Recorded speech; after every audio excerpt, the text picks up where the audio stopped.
안녕하세요, 김비석입니다. 대한항공 및 아시아나 마일리지 활용법에 대해서 이미 유튜브에 유수한 내용이 많아서 유튜브를 제작할지 말지 고민하다 그래도 국적기인데 올려보자 해서 아주 짧게 올리겠습니다. 그럼 대한항공과 아시아나 마일리지 효율적으로 쓰는 방법 지금 설명드리겠습니다. 첫 번째, 장거리일수록 퍼스트 클래스를 탈수록 이득이다. 대한항공 마일리지표를 보면 쉽게 이해되실 텐데요. 비즈니스나 퍼스트 클래스를 현금 발권하시려면 혹시 얼마나 드시는지 아시나요? 비즈니스 클래스는 이코노미의 약 2배에서 4배, 퍼스트는 비즈니스의 2배 이상이 들어갑니다. 그런데 대한항공의 비즈니스 마일리지 발권은 이코노미의 2배도 안 되는 마일리지가 요구되며 퍼스트 마일리지 발권은 이코노미의 3배도 안 되는 마일리지로 발권이 가능합니다. 왜 장거리 퍼스트가 이득인지 대충 이해 가시죠? 그런데 제가 주변에 물어보면 퍼스트 클래스에 대한 로망이라는 걸 가지고 있지 않는 이상 자기는 퍼스트 클래스까지는 원하지도 않는다고 하더군요. 비즈니스 클래스만 타도 충분하다고요. 그럼 비즈니스 클래스만 타셔도 상관없습니다. 대신 장거리를 이용해 주시고 이어지는 두 번째 팁을 활용해 주세요. 두 번째 팁, 편도신공과 이원 발권을 이용하자. 편도신공과 이원 발권에 대해서 자세히 설명하면 말이 너무 길어질 수도 있으니 간단하게 마일리지 공제표를 보면서 설명드리겠습니다. 먼저 앞서 말한 것처럼 여러분이 마일리지 발권 효율이 좋은 구간인 장거리 비즈니스나 퍼스트 클래스를 발권한다고 가정해 보겠습니다. 근데 이걸 더 효율 좋게 바꿔버리는 마법 같은 방법이 있는데 이게 바로 편도신공과 이원 발권입니다. 대한항공 마일리지 공제표를 자세히 보시면 한국 북미 구간과 동북아 북미 구간의 마일리지 요구량이 동일합니다. 편도신공과 이원 발권이라는 말을 처음 들으셨으면 무슨 말인가 싶으시겠죠? 동북아 북미 구간을 예로 들어서 설명드리면 홍콩, 뉴욕과 같은 구간을 의미합니다. 즉, 홍콩에서 출발해서 인천을 경유해서 뉴욕을 가는 것입니다. 그런데 여기서 하나 마법을 부릴 수 있습니다.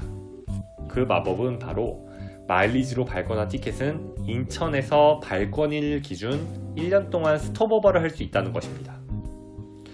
예를 들어 말씀드리면 6월 1일에 홍콩에서 인천으로 갔다면 6월 1일에 바로 인천에서 뉴욕을 가야 하는 것이 아니라 1년 안에만 뉴욕에 가면 된다는 것입니다. 즉, 6월 1일 홍콩 인천 비행기를 이용 후에 12월 31일 인천 뉴욕 비행기를 이용하셔도 상관없습니다. 그럼 홍콩 인천 비즈니스 혹은 퍼스트 구간을 무료로 한 장 얻게 되는 셈인 거죠. 여기서 하나 질문이 있습니다. 그럼 처음에 홍콩에 가야 하는 거 아닌가요? 네, 맞습니다. 첫 구간을 이용해야 뒷 구간을 이용할 수 있으므로 홍콩에 가야 합니다. 다만 홍콩에 가는 편도 티켓을 구매해 주시면 모든 게 해결되는데요.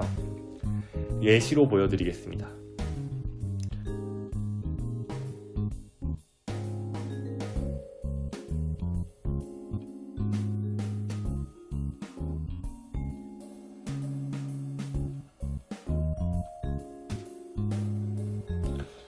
어떤가요?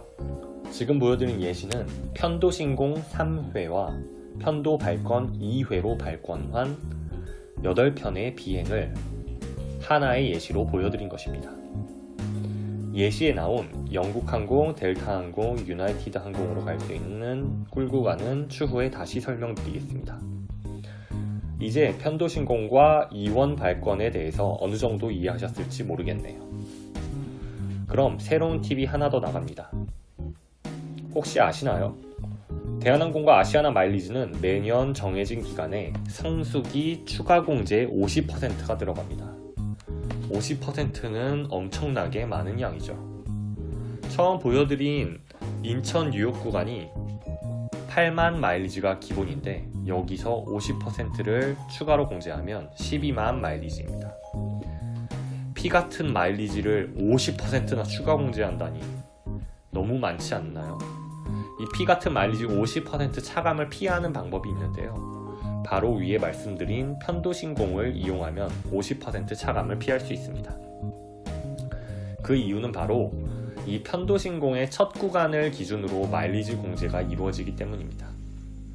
예를 들어서 성수기에 퍼스트 클래스를 타고 뉴욕을 가고 싶다면 홍콩에서 인천을 비성수기로 가고 인천에서 뉴욕을 성수기로 이렇게 예약하시면 8만 마일리지로 예약이 가능합니다.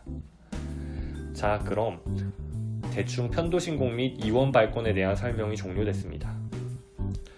마지막 팁은 아시아나 마일리지를 모으시는 분들만을 위한 팁인데요. 저 같은 경우도 아시아나 대한항공 모두 모으지만 주력은 아시아나입니다. 이유는 이렇습니다. 대한항공의 편도 신공이 아시아나의 이원 발권보다 약간 유리한 것은 사실이지만 아시아나의 항공의 경우 스타 얼라이언스라는 항공 공동체 발권으로 발권 시 성수기 공제를 피할 수 있으며 스월 발권이라는 유리함을 이용해서 아시아나가 취향하지 않는 많은 도시도 좋게 발권이 가능합니다. 또한 출발 도시와 항공사에 따라서 유류 할증료 및 공항세에서 이득을 받을 수 있는 점도 있습니다. 스월 발권을 설명드리면 너무 길어질 것 같아서 이 정도만 말씀드리겠습니다. 그럼 설명 마치겠습니다. 감사합니다. 김비서였습니다.